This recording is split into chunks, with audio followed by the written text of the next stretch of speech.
Oi, oi, meu nome é Karina, esse é o Bucarina e hoje eu vou fazer a resenha de Canção de Aquiles.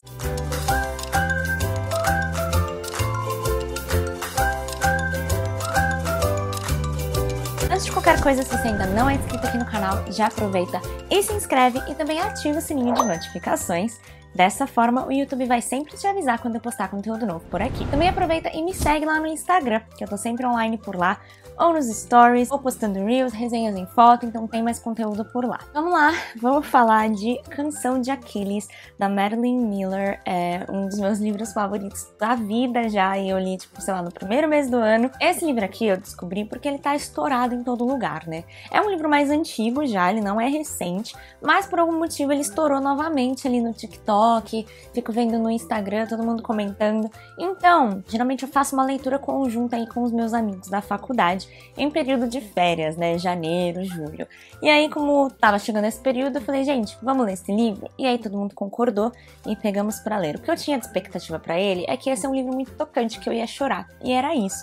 Eu não esperava que esse livro me fizesse chorar, sei lá, 3 semanas depois de ler, olhando uma foto, sabe? Não era o que eu tava esperando. É um livro que realmente me tocou muito fundo, que eu não consigo parar de pensar. Eu terminei a leitura, eu procurei fanart, coloquei fanart no celular, imprimi fanart pra pôr no meu reading journal, fiz playlist no Spotify, toda vez que eu ouço alguma música eu começo a chorar de novo. Então é um livro que realmente me pegou muito, sabe? De eu ter feito a loucura já de ter comprado uma versão capa dura, edição especial em inglês pra fazer a releitura assim que chegar, que é tipo, sei lá, semana que vem, já quero fazer a releitura no mesmo mês que eu terminei. É isso, já quero tatuar. É isso, gente, tipo, não esperava que fosse isso. Vamos falar sobre o livro em si, né? Ele é uma releitura de Ilíada. Eu nunca li Ilíada. Pelo que eu vi, a história de Ilíada já começa com a Guerra de Troia. Já começa ali no meio, né, da guerra e tal, pra recuperar Helena, etc. E aqui começa bem antes. Na verdade, a parte da Guerra de Troia é lá mais do meio pro final do livro, realmente. Aqui a gente começa, na verdade, o livro inteiro, basicamente, é acompanhando o Patroclo, né? Então, desde que ele era um príncipe jovem, muito tímido, e a mãe dele aqui era tida como parva, eu acho que eles falam, enfim. Ela tinha algum problema que ela não era muito inteligente, ela não conseguia interagir muito com as pessoas, e isso era causa de muita vergonha e raiva do pai dele, e ele nasceu um jovem magrelo, tímido, então o pai dele também, né, colocava esses sentimentos ruins que ele já tinha pela mãe na criança. Logo jovenzinho, ele é levado, então, pra tentar disputar a mão de Helena. Obviamente ele é muito novo, ele tem tipo 9 anos e acaba não conseguindo, mas ali eles fazem um juramento de que se algum dia alguém roubasse Helena, alguém tentasse pegar ela pra si, todos os ali presentes iriam atrás, né, iriam defendê-la.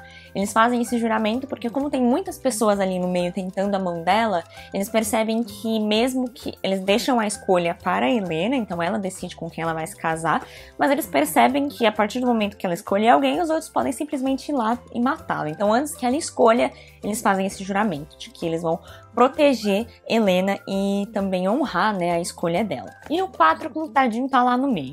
E aí, em determinado momento, ele acaba acidentalmente matando uma das crianças, né, que tá ali importunando ele. Ele empurra a criança, ela cai, bate a cabeça e acaba morrendo.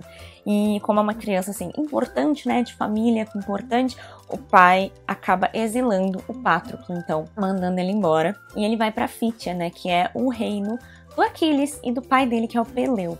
O Aquiles é um semideus, a mãe dele é Tétis, uma das ninfas da água, uma deusa, né? E ela odeia humanos, basicamente. Ela foi forçada a ficar com Peleu e ter o filho dele, e acaba por aí. Aquiles é um semideus, é tido como o melhor dos guerreiros, o melhor dos lutadores. Ninguém é nem permitido que veja ele lutar, ele treinar. E Patroclo é exilado ali para esse reino, onde tem várias outras crianças. O rei Peleu é tido como um rei muito bom, que ele acolhe todas essas crianças e tal, mas por algum motivo o Aquiles acaba se interessando muito pelo Patroclo, acaba colocando ele como melhor amigo, como escudeiro, né? Ele fala companheiro, e isso é realmente muito importante ali nos reinos, porque significa que o Patroclo, a partir daquele momento, acompanharia Aquiles a todo lugar, né? Ele seria ali o escudeiro dele, né? Estaria em todo lugar que o Aquiles estaria protegendo e tal, como um melhor amigo, eles dividiriam o quarto e etc. Tudo isso enquanto eles eram muito jovens. A Tétis, mãe do Aquiles, desaprova isso muito, assim, absurdamente, porque ela realmente não gosta de humanos e ela percebe ali um carinho diferente entre eles que ela realmente não aprova e quer separá-los de qualquer forma. Então ela manda o Aquiles pra treinar com o Chiron, que é, a palavra, né, de homem, metade cavalo. Sumiu, mas é isso que ele é. E o Patroclo simplesmente foge do castelo e vai atrás do Aquiles, se encontra com ele e eles acabam treinando juntos. Enfim, essa é a infância deles, quando eles começam a se descobrir, a perceber que eles gostam um do outro de uma forma diferente. O Patroclo vai criando uma confiança um pouco maior, porque ele sempre foi um garoto muito tímido, que não confia em si mesmo, não confia no seu potencial, mesmo que o Aquiles esteja ali demonstrando um carinho por ele, ele não se vê merecedor disso que está acontecendo. E a gente tá sempre vendo a história do ponto de vista dele.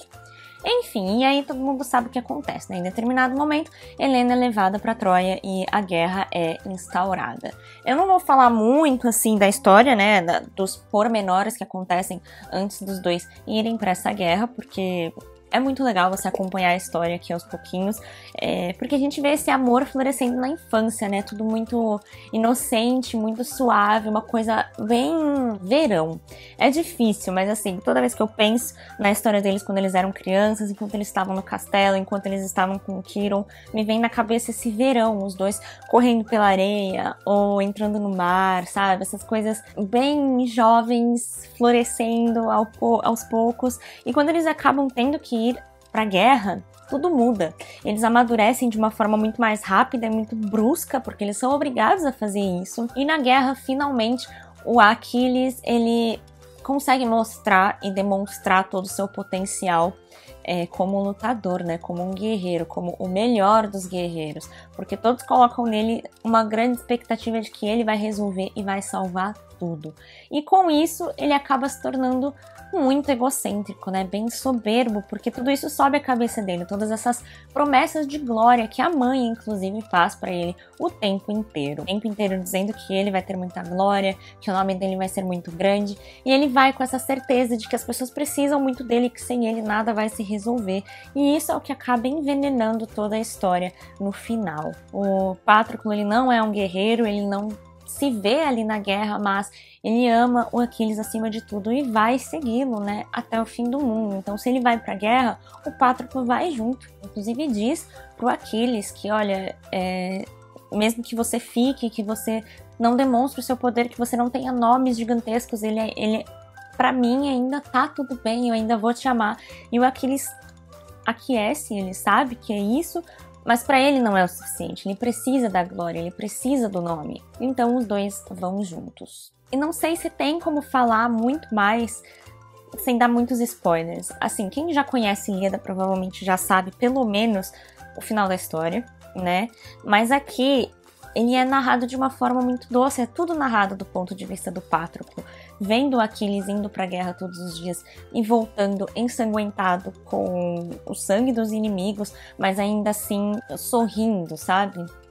Feliz com as conquistas dele, e isso incomoda o Patroclo de certa forma, porque ele está ali se regozijando na morte de outras pessoas que muitas vezes também não tem nada a ver com essa batalha de poder. É bizarro e difícil acompanhar o que o Patroclo tá passando, né? Como ele tem que balancear o amor que ele sente pelo Aquiles com as ações que ele tá tomando. Aqui também eles acabam encontrando uma amizade, ou a Briseida, não sei se eu vou falar os nomes corretos, mas que eu também fiquei apaixonada nessa história e no modo como o Patroclo, ele é tão empático.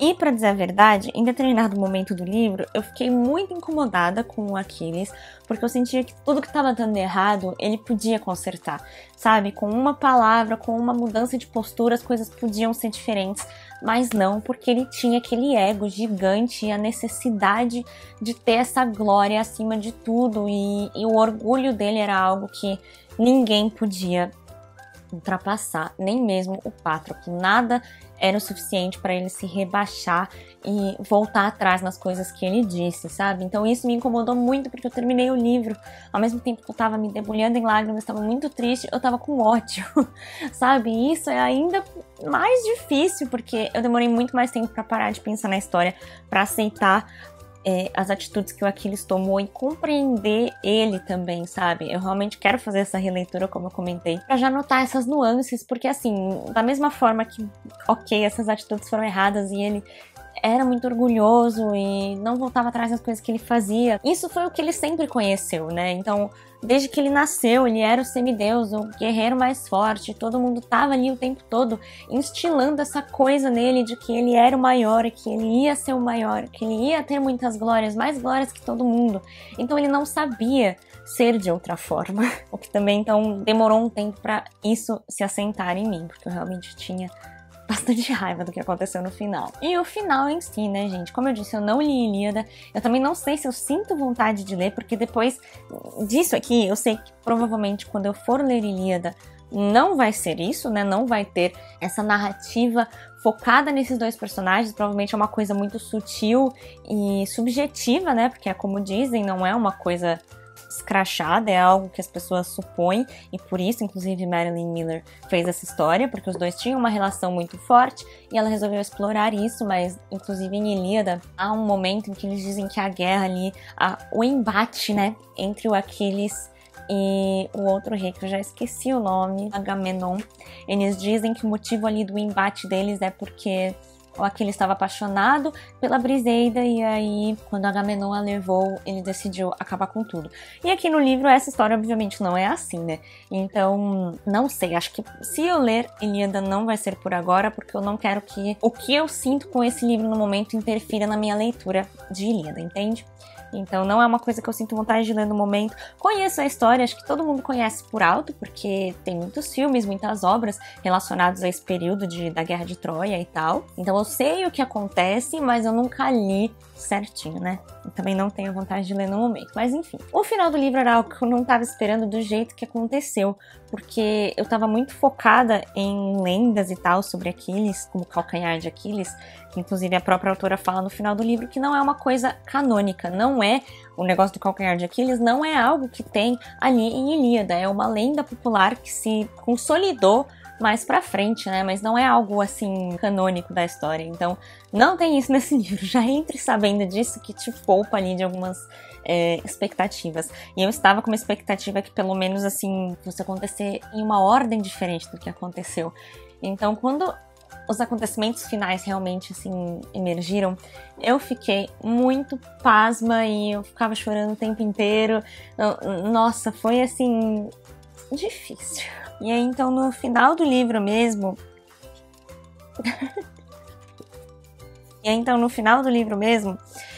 quando tudo realmente acontece, ainda assim é tão triste, tudo, né? Caramba!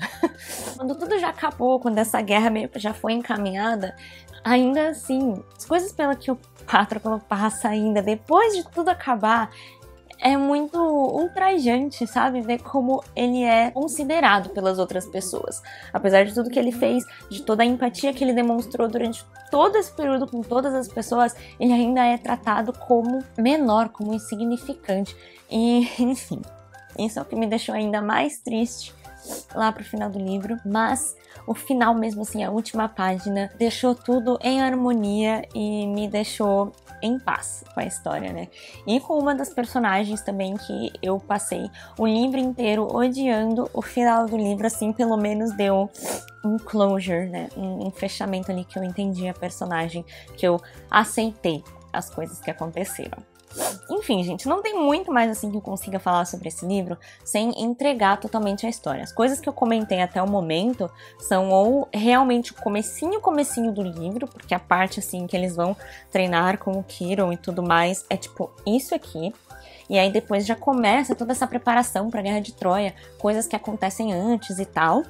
E é isso. É um livro que eu com certeza recomendo. É uma história de amor, não tem assim muito o que dizer. Se não estiver bem, não leia, porque é um livro muito triste. Você vai sofrer e é isso, e vida que segue. E como vocês viram, eu terminei esse livro na primeira semana de janeiro.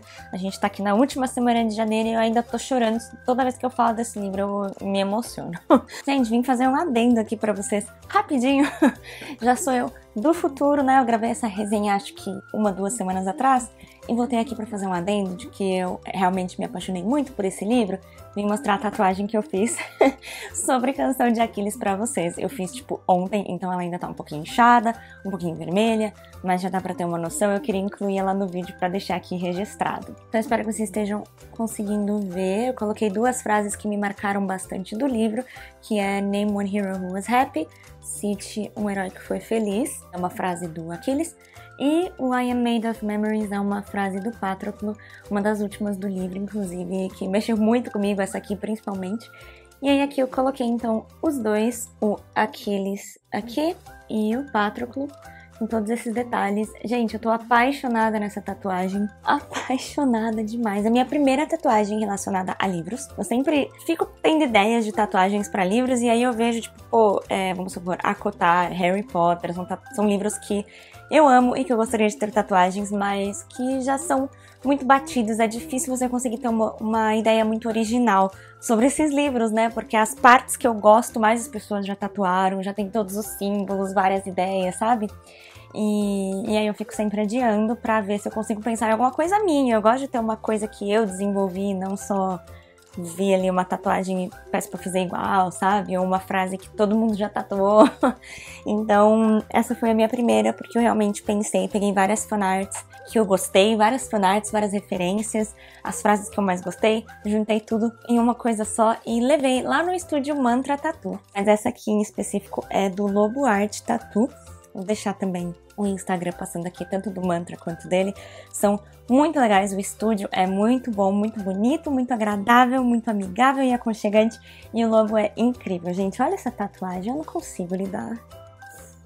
Olha isso. Meus bebês. Enfim, é isso, gente. Só queria fazer esse adendo aqui no vídeo pra vocês verem a minha tatuagem. Se você gostou desse vídeo, não se esquece de deixar o joinha aqui embaixo para ajudar na divulgação do canal. Obrigada por assistir esse vídeo e a gente se vê no próximo. Tchau, tchau!